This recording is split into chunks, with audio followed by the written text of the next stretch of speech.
Break even and profit volume analysis. ठीक है, break even point basically हम किसको कहते हैं? ब्रेक इवन पॉइंट कहते हैं कि जब हमारे पास ये वो लेवल होता है जिस पर नो प्रॉफिट और नो लॉस है। ठीक है ना?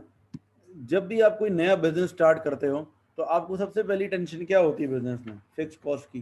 ठीक है, आपने एक बिजनेस नया स्टार्ट किया, सबसे ज़्यादा प्रॉब्लमेटिक बात ये होती है कि हमारी जो फिक्स कॉस्ट है वो कैसे रिकवर होगी। अगर चलो यार वेरिएबल कॉस्ट तो जब होगी ना जब हमारे पास सेल्स हो रही है तो वेरिएबल कॉस्ट होगी। अगर मैं कोई सामान बेच रहा हूँ, मोबाइल फोन की दुकान है, ठीक है, मैंने मोबाइल फोन खरीदे, तो ये जो इन्वेस्टमेंट की है तो क्या है, गुड बिकेंगे तो मेरे ये पैसे मोबाइल फोन के वापस आ जाएंगे। और लेट्स से अगर नहीं भी बिके तो ये मतलब ऐसा तो नहीं होगा कि फोन एक एसेट है, मैं कहीं और बेच सकता हूँ, दुकान बंद कर रहा हूँ। मेन प्रॉब्लम क्या है? फिक्स कॉस्ट की। फिक्स कॉस्ट को रिकवर करने की बड़ी टेंशन होती है नए बिजनेस में तो खास तौर पर, क्योंकि भाई एक सर्टन फिक्स रेंट हो जाता है दुकान का, इसके अलावा इलेक्ट्रिसिटी के एक्सपेंसेस हैं, सैलरीज हैं एम्प्लॉयज़ की, यूटिलिटीज़ हैं, ये सारे नॉर्मली फिक्स कॉस्ट होती हैं। चाहे कस्टमर आए या ना आए, एसी वही चल रहा है। ठीक है ना? कस्टमर आए या ना आए, एम्प्लॉय को सैलरी वही देनी है। तो अब हम क्या करते हैं, हमें ये देखना होता है कोई भी बिजनेस शुरू करने से पहले कि यार ब्रेक इवन कितने यूनिट पे आ जाएगा, ताकि हमें अंदाज़ा हो कि ये टारगेट अचीवेबल भी है कि नहीं है। मतलब हमारा ब्रेक इवन पॉइंट का क्या मतलब है? ब्रेक इवन पॉइंट वो लेवल ऑफ प्रोडक्शन या वो लेवल ऑफ सेल्स होता है कि इतने यूनिट अगर हमने बेच दिए तो हम नो प्रॉफिट नो लॉस पर आ जाएंगे, और उसके बाद जो एक्स्ट्रा यूनिट्स होंगे उसमें हमारा क्या होगा, कमाई शुरू होगी। जब भी आपका नया बिजनेस होता है ना, तो आपको कमाई का इतना नहीं होता, आपको ये होता है कि नुकसान ना हो, कम से कम ब्रेक इवन हो जाए, फिक्स कॉस्ट कवर हो जाए, ताकि हम नुकसान होगा ना बिजनेस बंद करना पड़ जाएगा। अगर नहीं भी कमा रहे होंगे ना, कुछ अर्सा बर्दाश्त कर लेंगे, चलो आगे जाके कमा लेंगे। ठीक है, तो अब इसमें सिंपल रूल ये है कि एक फॉर्मूला होता है, fix cost divided bye contribution पर यूनिट। अगर आप इस फॉर्मूले से क्या होता है, ब्रेक इवन पॉइंट आ जाता है इन यूनिट्स, कि अगर आपने इतने यूनिट बेच लिए तो आपका business no profit no loss पे आ जाएगा। ना आपको प्रॉफिट ना भी हो लेकिन नुकसान नहीं होगा, आपको बराबर आ जाएगा बिल्कुल। ठीक है, ये वो लेवल होता है जहां पर total cost equals total revenue. When total cost equals total revenue, this is the break even point. ठीक है ना? तो अब ये देख लेते हैं जरा हम, break even point, this represents the number of units to be produced and sold when total cost equals total revenue। कितने यूनिट में बना लूंगा कि मेरी टोटल कॉस्ट टोटल रेवेन्यू बराबर हो जाए। Break even point in units का फॉर्मूला क्या है? Fix cost upon contribution per unit. फिर break even point in revenue, break even point in revenue में क्या होगा? Fix cost break even point in units multiply by selling price. Sir तो break ठीक even है, दो पॉइंट इन तरीकों से ब्रेक रेवेन्यू इवन पॉइंट निकालना निकल है। सकता है। देखो दो तरीकों से निकल, फॉर एग्जांपल मैं कहता हूँ यार कि अगर है ना क्या कहते हैं, एक स्कूल है, ठीक है, एक नया स्कूल हम खोल रहे हैं, और स्कूल की जो मंथली फिक्स कॉस्ट है 10 lakhs, रेंट हो गया, टीचर्स की सैलरीज वगैरह सब मिला के 10 lakhs हैं। और एक बच्चे की जो फीस है, फीस जो हम रखेंगे पर स्टूडेंट, जो हमने सोची है वो हमने सोचा है कि भाई हम रखेंगे 12,000 पर एक बच्चे की फीस। ठीक है ना? तो अब बताओगे है ना कितने बच्चों बच्चों का एडमिशन कम से कम आएगा कि हमारी जो है ये 10 लाख की कॉस्ट रिकवर हो जाए। देखो वेरिएबल कॉस्ट तो स्कूल में कुछ भी नहीं होती।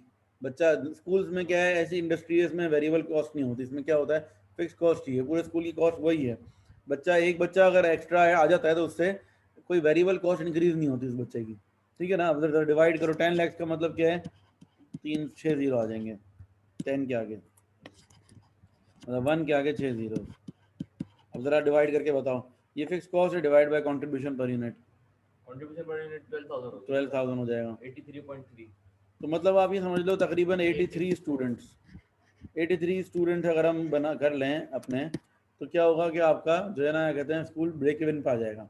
83 से ज़्यादा स्टूडेंट होंगे तो फिर क्या होगा, आपको प्रॉफिट होना शुरू होगा। कम हो ठीक है ना? गया। अच्छा, एक तरीका तो ये है कहने का कि भाई 83 स्टूडेंट आ जाएं तो हमारा क्या हो जाएगा, ब्रेक इवन पॉइंट हो जाएगा।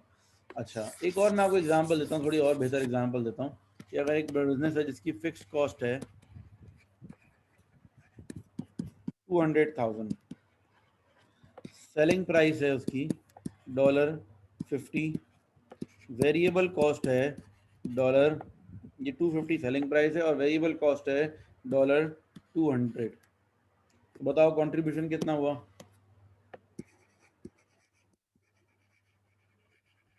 कंट्रीब्यूशन क्या होगा? फिक्स कॉस्ट अपॉन, कंट्रीब्यूशन होगा selling price minus variable cost. Contribution होता है selling price minus variable cost. Contribution होता है क्या सर? कंट्रीब्यूशन का मतलब यही फॉर्मूला है, selling price minus variable cost, कि मेरी सेलिंग प्राइस कितनी है 250 है, जिसमें से वेरिएबल कॉस्ट कितनी है 200 है, 250 में से 200 माइनस कर देंगे तो कितना बचेगा 50। ये 50 रिप्रेजेंट करता है कंट्रीब्यूशन को, मतलब ये 50 क्या है, कंट्रीब्यूट कर रहा है फिक्स कॉस्ट को कवर करने में। एक चीज़ की 250 रुपये की सेलिंग प्राइस है, 200 की वेरिएबल कॉस्ट है, तो मतलब हमारे हाथ में कितने आ रहे हैं 50, ये हमारे प्रॉफिट में या फिक्स कॉस्ट में कंट्रीब्यूट कर रहा है। अब कितने यूनिट बेचूंगा कि ये कंट्रीब्यूशन कितने मेरा 200,000 को कवर कर ले फिक्स कॉस्ट को, क्या करूंगा, फिर ब्रेक इवन का फॉर्मूला, ब्रेक इवन पॉइंट का फॉर्मूला क्या होगा, fixed cost upon contribution, divide कर लो 50 होता है 4000, मतलब मुझे 4000 यूनिट्स बेचने हैं, अगर 4000 यूनिट्स मेरे बिक जाएंगे तो क्या होगा, मेरा जो है फिक्स कॉस्ट कवर हो जाएगी, मतलब ब्रेक इवन पॉइंट आ जाएगा। अच्छा, अब ब्रेक इवन पॉइंट जो है ना, एक इन यूनिट्स निकलता है और एक ब्रेक इवन पॉइंट निकलता है इन डॉलर से। अब break even point in units अगर बोलेंगे ना, तो बोलेंगे भाई 4000 यूनिट बिक जाए तो क्या होगा, हमारा जो है फिक्स कॉस्ट निकल आएगी। ऑन द अदर हैंड हम ये बोल सकते हैं कि एक यूनिट कितने का है, 4000 मल्टीप्लाई बाय 250, एक यूनिट कितने का है 250 का, तो मल्टीप्लाई कर देंगे 10 लाख। मतलब मैं ये दो बातें कर सकता हूँ, एक बात तो ये बोल सकता हूँ कि यार 4000 यूनिट बिक जाए ना तो यार नो प्रॉफिट नो लॉस हो जाएगा, या मैं ये बोल सकता हूँ यार 10 लाख की सेल हो जाए ना तो नो प्रॉफिट नो लॉस। दोनों बातें एक ही है। ब्रेक इवन पॉइंट बोलने का दो तरीके होते हैं, एक ये होता है कि भाई 4000 यूनिट बिक जाए, और एक ये होता है कि इतने की सेल हो जाए। ठीक है ना, अक्सर अगर आप देखो दुकानदार के पास जाओ, किसी दुकानदार से पूछो कि यार आपको रोज का टारगेट क्या होता है, तो कुछ दुकानदार बोलते हैं यार 10 कस्टमर आ जाए ना तो खर्चा निकल जाता है। ठीक है, कुछ दुकानदार बोलते हैं यार अगर 10,000 की सेल हो जाए ना तो खर्चा निकल जाता है। क्या मतलब है इनका, कि भाई 10,000 की सेल उन्होंने एवरेज लगाया हुआ है कि एक कस्टमर से तकरीबन 1000 रुपये की सेल है, तो मतलब 10 कस्टमर से आ जाए या 10,000 की सेल हो जाए, बात एक ही है। तो ब्रेक इवन पॉइंट को बोलने का दो तरीके हैं, एक तरीका ये है कि आप इन यूनिट्स में बात कर रहे हो, एक तरीका ये है कि आप इन सेल्स वैल्यू बात कर रहे हो, डॉलर्स में बात कर रहे हो, डॉलर्स में बात कर रहे हो मतलब सेल्स रेवेन्यू में बात कर रहे हो। ठीक है, तो दोनों के फॉर्मूले क्या है, break even point in units का फॉर्मूला तो fix cost upon contribution per unit, और अगर break even point in revenue निकालना है तो क्या करोगे, जो आपका break even point in units आया है उसी को मल्टीप्लाई बाय सेलिंग प्राइस से कर दो, तो आपके पास आ जाएगा break even point in revenue. अच्छा, फिर आपके पास जो है break even point in revenue direct नहीं निकालते, डायरेक्ट निकालने का भी एक फॉर्मूला है। डायरेक्ट निकालने का फॉर्मूला क्या है, fix cost divided by contribution to sales ratio. अगर मुझे डायरेक्ट निकालना हो ना ये, तो मेरी फिक्स कॉस्ट कितनी है, देखो फिक्स कॉस्ट थी 2 लाख ना, डिवाइडेड बाय किससे कर दूंगा मैं, कंट्रीब्यूशन टू सेल्स रेशियो, मेरा कंट्रीब्यूशन 250 है और सेल्स कितनी है 200, तो कंट्रीब्यूशन टू सेल्स रेशियो क्या होगा 250 अपॉन 200। देखिए, अच्छा sorry 250 upon 200 contribution to sales ratio है, कंट्रीब्यूशन ऊपर आएगा सेल्स नीचे, कंट्रीब्यूशन तो 50 है ना, 50 अपॉन 250। ये भी कर सकते हैं, इससे डायरेक्ट आंसर आ जाएगा 1 मिलियन, चेक कर लो कैलकुलेटर में डाल के। दो फॉर्मूले हैं, अगर डायरेक्टली निकालना है आपको break even point in dollar तो क्या फॉर्मूला लगाओगे, fix cost upon contribution to sales ratio, ये फॉर्मूला नंबर 3, 1 2 और 3, ये तीसरा फॉर्मूला लगाया मैंने यहाँ पर मैंने दूसरा फॉर्मूला लगाया, यहाँ पर पहला लगाया है। ठीक है ना, इसी तरीके से एक और चीज होती है margin of safety. Margin of safety क्या होता है, मार्जिन ऑफ सेफ्टी बेसिकली हमें ये बता रहा है कि हमारे पास कितना जो है ना कहते हैं वो है बैकअप है, या कितना मार्जिन है हमारे पास, कि भाई जैसे कि फॉर एग्जांपल मेरा ब्रेक इवन पॉइंट आ रहा है इस वक्त 4000 यूनिट्स का, और करंटली मैं सेल्स कर रहा हूँ 6000 यूनिट्स की, इसका मतलब क्या है कि मेरे पास 2000 यूनिट्स का मार्जिन है। 2000 यूनिट्स तक मेरी सेल्स अगर गिर जाए ना तो आई कैन बेयर, मैं नुकसान में नहीं जाऊंगा, लेकिन इससे ज़्यादा अगर सेल्स नेगेटिव चली गई तो क्या होगा, नुकसान शुरू हो जाएगा फिर। तो आपके पास जाहिर सी बात है सेल्स फ्लक्चुएट हो सकती है ना, कभी कभार हमारे कंट्रोल में नहीं होती सेल्स, तो ये मार्जिन ऑफ सेफ्टी होता है कि मार्जिन ऑफ सेफ्टी जितना ज़्यादा हो उतना अच्छा है, उतना रिस्क कम है हमारे लिए, मार्जिन ऑफ सेफ्टी जितना कम होगा उतना हमारे लिए बिजनेस क्या हो जाएगा, रिस्की बिजनेस हो जाएगा। ठीक है, तो ये इसका कॉन्सेप्ट है। अच्छा भाई, नेक्स्ट हमारे पास जो है क्या कहते हैं मार्जिन ऑफ सेफ्टी का सिंपल फार्मूला क्या है, current sales units minus break even units. अब मैं अगर फॉर एग्जांपल अज्यूम कर रहा हूँ कि सेल्स यूनिट जो हैं वो कितने हैं, सेल्स यूनिट्स हैं अगर 6000, क्वेश्चन में गिवन होंगे वैसे आपको, तो अब मेरा मार्जिन ऑफ सेफ्टी कितना हो जाएगा? मार्जिन ऑफ सेफ्टी हो जाएगा 6000 माइनस 4000, यानी कि जो डिफरेंस है 2000 is the margin of safety. अच्छा, फिर इसके बाद मार्जिन ऑफ सेफ्टी को एज अ परसेंटेज भी निकाल सकते हैं। अगर मैं एज अ परसेंटेज निकालूंगा तो फॉर्मूला क्या है? Sales units minus break even units upon sales units. Sales unit minus break even unit कितना आ गया? 2000 upon break even units upon sales unit, sorry 6000 into 100, तो 33.33%।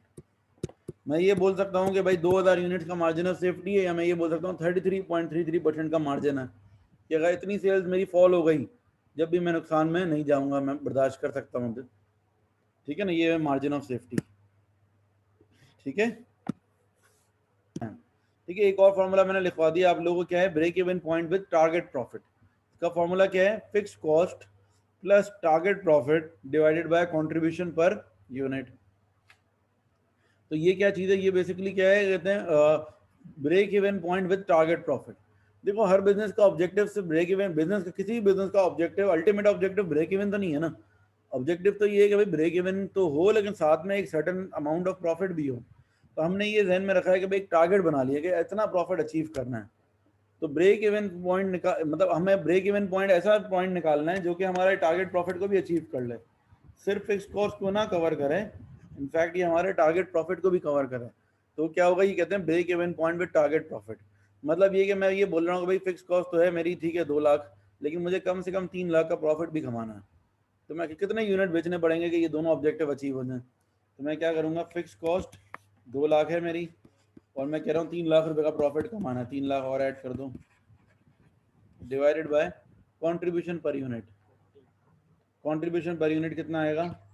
50। सर ये तो कंट्रीब्यूशन टू सेल्स रेशियो था ना, इनका दोनों सेम है क्या? Per unit of sales ratio. Contribution to sales ratio तो 50 था, कंट्रीब्यूशन था ना, selling price minus variable cost किया तो 50 आया ना। हाँ, वो कंट्रीब्यूशन पर यूनिट है। कंट्रीब्यूशन पर यूनिट है ना ये तो। अच्छा, ठीक है ना, तो 5 लाख डिवाइड बाय 50 कैंसिल करेंगे तो 1 लाख यूनिट बेचने पड़ेंगे। और प्रॉफिट कमाने के लिए ठीक है ना, पहले हमारे पास कितने यूनिट्स आ रहे थे? 4000। अच्छा, तो ये अब जो है क्या कहते हैं 10,000 यूनिट बेचने पड़ेंगे आपको, 10,000 यूनिट्स बेचने पड़ेंगे। तो क्या होगा कि फिक्स कॉस्ट भी रिकवर हो जाएगी और हमारा जो प्रॉफिट का टारगेट हमने सेट किया है वो भी अचीव हो जाएगा। ये प्रॉफिट का जो टारगेट है, ये आहिस्ता आहिस्ता बिजनेस का क्या होता रहता है, बढ़ता रहता है ना। हर साल थोड़ा थोड़ा प्रॉफिट का टारगेट बढ़ाते रहेंगे ताकि परफॉर्मेंस पिछले साल से बेहतर हो।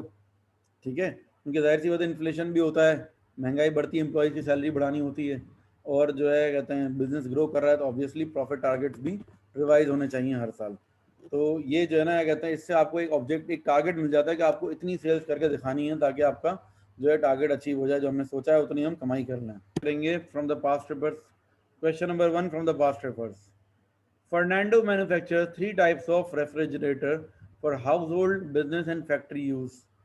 The following data applied to the year ended 30th April 2007.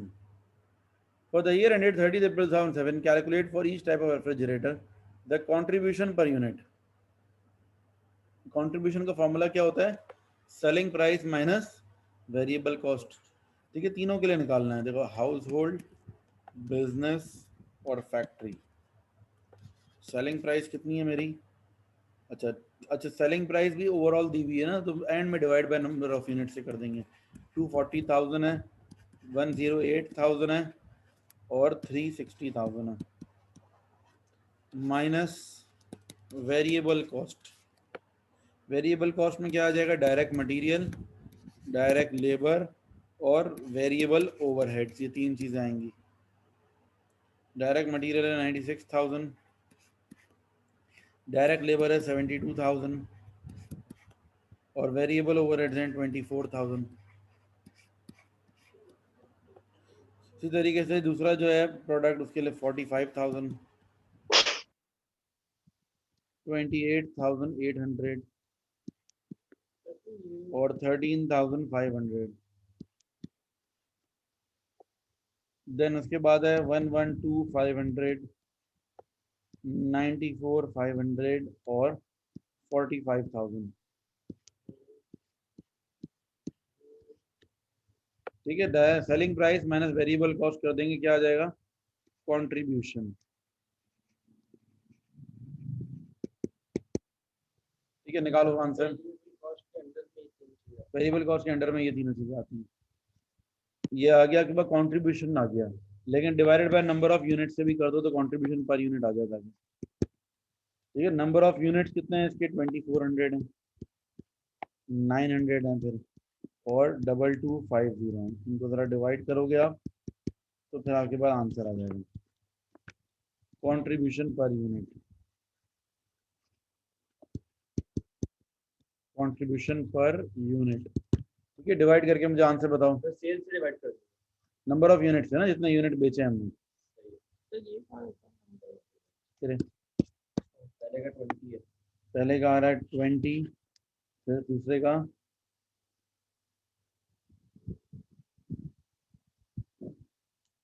87, 87, जल्दी जल्दी बताओ। 48, 48, ये 2250 है। अच्छा भाई, कंट्रीब्यूशन पर यूनिट आ गया, फर्स्ट पार्ट हो गया हमारा। अब हम स्टार्ट करेंगे सेकंड पार्ट। सेकंड पार्ट में क्या बोला हुआ है? Contribution as a percentage of sales. तो कंट्रीब्यूशन मेरे पास आ गया। अब एज अच्छा कंट्रीब्यूशन 48 था, अच्छा as a percentage of sales में कंट्रीब्यूशन पर यूनिट अगर लेंगे तो सेलिंग प्राइस भी पर यूनिट लेनी पड़ेगी। अब मेरे पास सेलिंग प्राइस पर यूनिट है नहीं, डिवाइड करके निकालनी पड़ेगी। इससे बेहतर क्या है कि मैं कंट्रीब्यूशन भी टोटल ले लेता हूँ और सेल्स भी टोटल ले लेता हूँ। ठीक है ना, contribution as a percentage of sales ही निकालना है ना आपको। तो क्या होगा, हाउस होल्ड का निकाल लेते हैं पहले। कितना कंट्रीब्यूशन है? 48,000 डिवाइडेड बाय सेल्स है 240,000 इंटू 100। फिर दूसरा है बिजनेस का, 78,300 कंट्रीब्यूशन है अपॉन सेल्स है 108,000 इंटू 100। और सी है एफ है 108,000 डिवाइडेड बाय 360,000 इंटू 100। निकालो आंसर।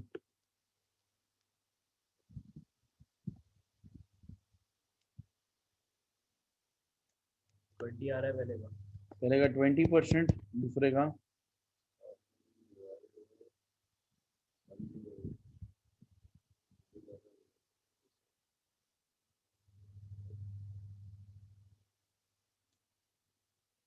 72.7, 72.7%।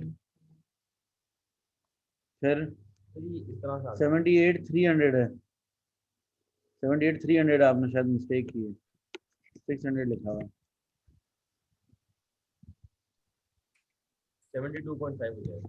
72.5%। और थर्ड का तीसरा 30%। 30%। ठीक है, तो ये आ गया, सेकंड पार्ट भी हो गया, contribution as a percentage of sales.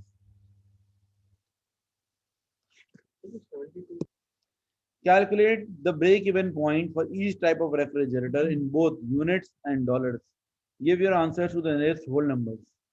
Contribution निकालना है आपको इन both units and dollars, तो तीनों इसका। पहले एक काम करते हैं, हाउस होल्ड का निकाल लेते हैं। फॉर्मूला क्या है? Fix cost upon contribution per unit. Fix cost कितनी है हाउस होल्ड की? 57,600 divided by contribution per unit कितना है? 20 है। डिवाइड करो, नंबर ऑफ यूनिट्स आ जाएंगे। कैलकुलेटर हाथ में रखो।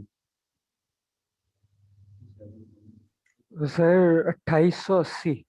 2880, ये क्या है? यूनिट्स हैं।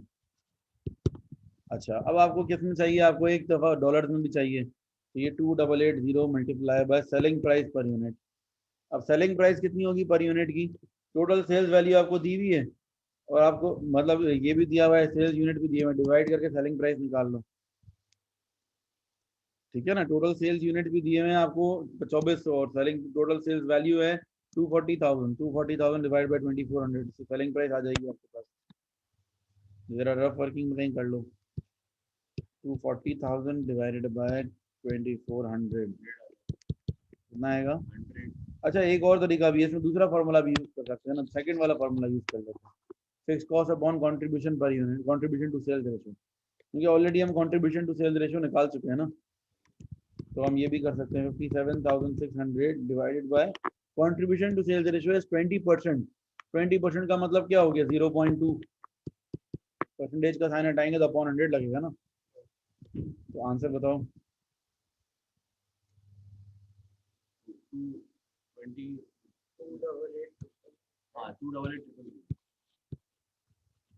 ये डॉलर्स में आ गया, ठीक है, हाउस होल्ड का। फिर हम निकालेंगे बिजनेस के लिए। अब बिजनेस का जब करेंगे तो फिक्स कॉस्ट कितनी है बिजनेस की 27,000 divided by contribution per unit is 87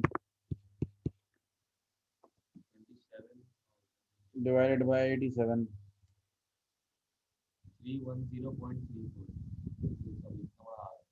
ठीक है। नहीं एग्जैक्ट लिखना होगा। 27,000 डिवाइड बाई 87 कितना बन रहा है 310.34 आ रहा है, 0.3 आ रहा है ना यूनिट्स। नियरेस्ट होल नंबर दिया हुआ है तो फिर सही है, 310 ही कर देंगे फिर 310 यूनिट। अच्छा भाई, इसके बाद जो है कहते हैं contribution to sales ratio divide करेंगे। 27,000 फिक्स कॉस्ट है divided by contribution to sales ratio 72.5%। तो 72.5% यूं भी लिख सकते हैं, कैलकुलेटर में भी परसेंट का साइन आ जाता है ना। ये 0.2 की जगह 20% भी लिख सकते थे, मसला नहीं है। कैलकुलेटर में परसेंट का साइन तो आ ही जाता है ना। 27,000 डिवाइडेड बाय 72.5%, तो ये आ जाएगा आपका 37241 डॉलर्स में आ गया ये। फिर उसके बाद है ब्रेक इवन पॉइंट इन, तो तीसरे वाले का फैक्ट्री के लिए कर रहे हैं हम। ब्रेक इवन पॉइंट आपका कितना है 67,500 फिक्स कॉस्ट है divided by contribution per unit. Contribution per unit कितना है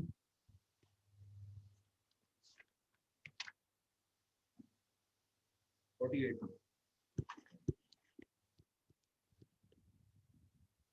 तो 1406.25 1406.25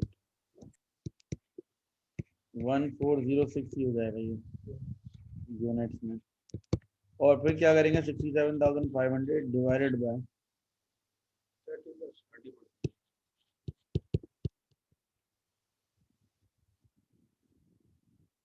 225000 ये इन डॉलर आ गया आपके पास, ठीक है। तो तीनों प्रोडक्ट का जो है आपके पास ब्रेक इवन पॉइंट आ गया, इन यूनिट भी आ गया और इन डॉलर्स भी आ गया। अच्छा, फिर the table at the beginning of the question shows that both household and business model appears to be making a loss. Explain why Fernando should not cease production of these two types of refrigerators. ठीक है, ऊपर वाला solve कर लिया आप लोगों ने, ठीक है। अच्छा, अब ये बोल रहे हैं कि बताओ भाई, दो प्रोडक्ट्स हैं टेबल के लिहाज से, ये वाले शुरू के दो प्रोडक्ट क्या हो रहे हैं, हमें लॉस कर रहे हैं। क्या हमें इन दोनों प्रोडक्ट को बंद कर देना चाहिए या नहीं? दो प्रोडक्ट्स हमारे लॉस मेकिंग हैं, क्या इनको बंद कर दें? अगर इनको हम बंद कर देंगे तो इनको बंद करने का नुकसान क्या है पता है? कि फिक्स कॉस्ट तो फिर भी रहेगी इनकी। डिपार्टमेंट बंद हो जाएगा तो उसका मतलब थोड़ी उस डिपार्टमेंट की फिक्स कॉस्ट नहीं आएगी।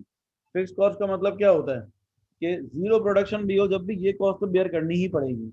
बेसिकली फैक्ट्री की फिक्स कॉस्ट होती है, पूरी फैक्ट्री की फिक्स कॉस्ट हमारी है 152,100, जिसको हमने खुद से इन तीनों डिपार्टमेंट में डिस्ट्रीब्यूट किया, ठीक है ना। तो अब क्या होगा, मिसाल के तौर पर एग्जाम्पल देता हूँ भाई, यहाँ पर आप 3 स्टूडेंट्स हो, ठीक है। आप लोग जो है कहते हैं सक्खर में रहते हो और आप लोग पढ़ाई के लिए जो है ना कराची आए हो, ठीक है। अब आप लोगों ने मिलकर घर खरीद लिया, किराए पे ले लिया, 30,000 रुपये किराया है घर का। तीनों 10,000 उसूलन क्या होना चाहिए, तीनों को 10,000 देने चाहिए, ऐसे ही चल रहा था। इतने में क्या हुआ भाई, कुछ अरसे के बाद एक बंदे ने जो है ना, ये अब्दुल कादिर ने बोला कि भाई मैं 30,000 नहीं दे सकता, 10,000 नहीं दे सकता, मेरी हालात ख़राब है, मैं दूंगा तो सिर्फ 5,000 दूंगा। तो बाकी दोनों जो रूममेट्स हैं, जो हाउसमेट्स हैं, उनको क्या करना चाहिए, इसको निकाल के बाहर फेंक दें घर से या रखें साथ में? अब इनको ये पता है कि अगर इसको निकाल देंगे तो उसकी जगह कोई ऑल्टरनेट हम ला नहीं सकते, ठीक है ना। है भरोसे का आदमी, ठीक है ना, कोई ऑल्टरनेट लेकर आ गया, उसने हमारा सामान चोरी करना शुरू कर दिया, कुछ और मसला हो गया। तो मतलब ये कि उनको ये पता है भाई इसकी रिप्लेसमेंट नहीं होगी, ये जाएगा तो फिर हम 2 ही रहेंगे, 2 ही बंदे रहेंगे। तो अब क्या करें भाई, गुजारा कर लें, इसके इससे 5 ले लें। अगर इससे 5 लेंगे तो क्या होगा, बाकी दोनों को 12.5 देने पड़ेंगे, ठीक है ना। तो ये ज्यादा बेहतर है या फिर इसको निकाल ही नहीं करते भाई, अगर इसको निकाल देंगे तो क्या होगा, दोनों को 15-15 देने पड़ेंगे। तो इस वजह से हम क्या करेंगे, हम बोलेंगे चल यार कुछ दे तो रहा है ना, ठीक है ना। तो नहीं बोलता है भाई कितने हैं तेरे पास, उतने दे दे कम से कम, 200 है 200 तो ला तो सही, ठीक है। जितने भी हैं वो बोलेंगे कुछ तो दे रहा है ना यार, तो बिठा लेंगे उसको। तो इसीलिए ये डिपार्टमेंट बस भी यही है कि 2 डिपार्टमेंट जो हैं जो लॉस मेकिंग हो रहे हैं, लेकिन लॉस मेकिंग क्यों दिख रहे हैं हमें, क्योंकि ये अपनी फिक्स कॉस्ट को रिकवर तो कर रहे हैं ना यार। 57,600 की फिक्स कॉस्ट है और 9,600 का लॉस है। इसका मतलब ये 47,000 तकरीबन, तो वो 48,000 तो वो फिक्स कॉस्ट कवर कर रहा है, 9,000 कवर नहीं कर पा रहा है। तो हम उसके लिए उसको अगर निकाल देंगे तो क्या होगा, बंद कर देंगे डिपार्टमेंट को, तो क्या होगा, इसकी फिक्स कॉस्ट बाकी डिपार्टमेंट्स के ऊपर आ जाएगी, वो भी फिर लॉस मेकिंग शुरू हो जाएंगे। इसी तरह दूसरे वाले का भी ये 6,300 का लॉस है और फिक्स कॉस्ट कितनी 27,000 की है। मतलब कंट्रीब्यूशन देखो, हर वो डिपार्टमेंट, मतलब थंब रूल क्या है, if any department is giving a positive contribution तो then we should not close it. अगर एक डिपार्टमेंट आपको कंट्रीब्यूशन पॉजिटिव दे रहा है तो फिक्स कॉस्ट रिकवर ना भी कर पा रहा हो, लेकिन कंट्रीब्यूशन तो पॉजिटिव कुछ तो ला रहा है ना, ठीक है। पूरी फिक्स कॉस्ट को कवर नहीं कर पा रहा, लेकिन ऐसा तो नहीं है कि ला ही नहीं रहा कुछ। हाँ, जिस दिन ये बोले कि भाई मैं 1 रुपया भी नहीं दे रहा, ठीक है ना, उस दिन भी शायद जो है दोस्ती आ रही है मुरावत में, आप उसको रख लो। लेकिन ये 1 रुपया भी ना दे और फिर रोजाना जो है तोड़ फोड़ के भी चला जाए, ठीक है ना। तो कभी जो है कहते हैं बर्तन तोड़ दे, खाना खा ले तुम लोगों का, जो है कहते हैं उधार मांगना शुरू कर दे, फिर इसको कटा देंगे। तो बोलेंगे भाई अब इसका कोई काम नहीं है, ठीक है ना भाई, अब तुम जाओ, अल्लाह हाफिज। ठीक है, अब ऐसा अभी तक ये नौबत नहीं है इन दोनों डिपार्टमेंट्स की। जिस डिपार्टमेंट का कंट्रीब्यूशन नेगेटिव आना शुरू हो जाए ना, तो फिर उस डिपार्टमेंट को क्या करेंगे, हम बंद कर देंगे। लेकिन जब तक कंट्रीब्यूशन पॉजिटिव आ रहा है, जब तक हम उसको चलाते रहेंगे अपने साथ, ठीक है ना, उसको बंद नहीं करेंगे फिर। ठीक है, तो आपका यही रीजन सारी देनी है, जो मैंने सारी बातें आपके साथ की हैं, आप ये करोगे। देखो बोला explain why Fernando should not cease production, ये भी यही कह रहे हैं कि नहीं बंद करना चाहिए। क्यों? पहली बात, first of all these 2 departments are giving a positive contribution, ठीक है। Secondly they are covering major portion of their fix cost, fix cost का भी एक मैक्सिमम पोर्शन कवर कर रहे हैं, ऐसा भी नहीं कि बिल्कुल ही नहीं कर रहे हैं, ठीक है। इसके बाद थर्ड आप ये बोलोगे कि if these departments are closed then the fixed cost will be transferred to the third department which is currently making a profit, however after incurring the fixed cost of other department as well, so this department will also make a loss। तो मतलब overall business को क्या हो रहा है, फायदा हो रहा है ना, ओवरऑल 24,600 का फायदा हो रहा है, तो बंद नहीं करना चाहिए। तीसरा डिपार्टमेंट इनका लॉस भी कवर कर रहा है। तीसरा डिपार्टमेंट ये भी बात है क्या है कि भाई तीसरा कर पा रहा है ना इनका लॉस, अभी इतने मतलब ऐसा हो गया भाई तीसरा डिपार्टमेंट भी कर रहा है। अगर अगर तीसरे डिपार्टमेंट का प्रॉफिट इतना कम होता है कि वो भी तकरीबन इनका लॉस कवर करने के बाद लॉस में चला जाता, तो फिर तो क्या होता, तीनों ही अगर घर के तीनों ही फर्द ऐसे हैं जो रिकवर, मतलब एक बंदा दूसरे का अगर कर रहा है बर्दाश्त, तो दैट इज ओके। अगर वो भी तीनों ही गरीब हैं, फिर उनको क्या करना चाहिए, फिर वो घर को करते हैं खाली और फुटपाथ पर समझ जाके, ठीक है ना। वाले डिपार्टमेंट का प्रॉफिट कम है, लेकिन दोनों डिपार्टमेंट का कॉस्ट ज्यादा है, ओवरहेड। हाँ, तो वो कवर तो कर नहीं सकेगा उसके बाद, बंद होने के बाद। अब अगर वो डिपार्टमेंट बंद हो जाएंगे तो ये तो इम्पॉसिबल है कि उनके फिक्स कॉस्ट कवर कर सके, तो बिजनेस फिर आपको बिजनेस ही बंद करना पड़ेगा, लॉस होना, फिर बिजनेस ही खत्म करना पड़ेगा। ओवरऑल तो फायदा ही हो रहा है। हाँ, तो बस यही सारे पॉइंट्स हैं जिनको हम एक्सप्लेन करेंगे। सर बेसिकली ये 4500 का जो प्रॉफिट है ये 44,100 के लॉस में चेंज हो जाएगा। हाँ, ये लॉस में चला जाएगा अगर हम ये वो डिपार्टमेंट बंद कर दिए तो, ठीक है ना। इनफैक्ट काफी ज्यादा लॉस में चला जाएगा, ये 27,000 56,000 पूरा इसके ऊपर आ जाएगा, 44,100 हो जाएगा, 44,100 यस। हाँ। तो बस ये सारी बातें हम करेंगे, 6 मार्क्स के लिए काफी है।